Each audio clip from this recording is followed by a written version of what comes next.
شطحیات و مزامیر عشق، الهام و برداشت کوچکی از دریای ژرف و عمیق سوری شاهکار الرحمن.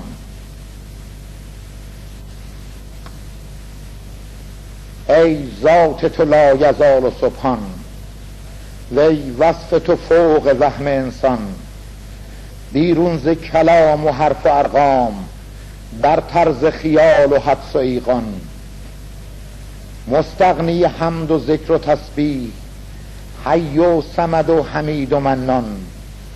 ای کنه تو خارج از تعقل، وی در تو خرد حقیر و حیران. در سینه تنگ و خسته من، یک نکته نه بلکه 100,000 رازی است که تا به گفتنم نیست. دردی است مرا که نیست درمان، حالی است مرا که باورم نیست، که امشب نکشد مرا به عصیان. ترسم بکشم ز فرط مستی، یک باره به هر چه خط بطلان.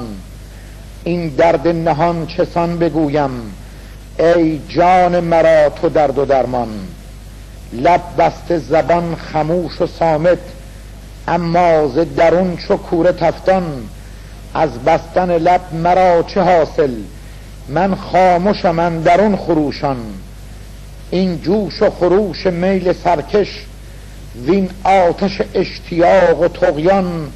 در چنته سینه ام به جوش است، چون قلقل دیگ آب جوشان. من کیستم ای تو رمز هر راز، من چیستم ای رحیم رحمان. من گم شده در وجود خویشم، یا رب تو مرا به من شناسان. ای مصدر کاف و نون و تکوین، ای مصدر کاف و نون تکوین، وی واجب هر وجوب و امکان. ابهام مرا به پرتو عشق، روشن بکن ای تو پرتو جان. از پرتو ذات لن ترانی، یک ذره به جان ما بتابان.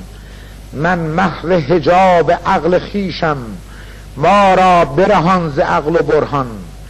هر خانه که قفل عقل دارد، عشق تو از آن شود گریزان. امشب به صفای مقدم می، و از شورش اشتیاق شایان. افسار و عقال خود بریدم، تا وارهم از وثاق ایمان. می در عرفان وجود مطلق رو میگن که ساری است نسبت به جمیع موجودات.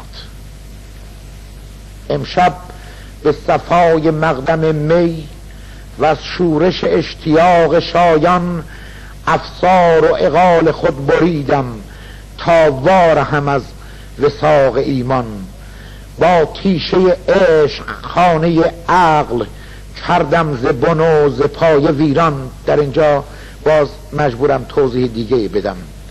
حکما میگند عقل به بقا حکم میکنه و عشق به فنا، و چون لقای دوست فقط به فنا مقدور است، فلذا عقل در این میدان مقهور است.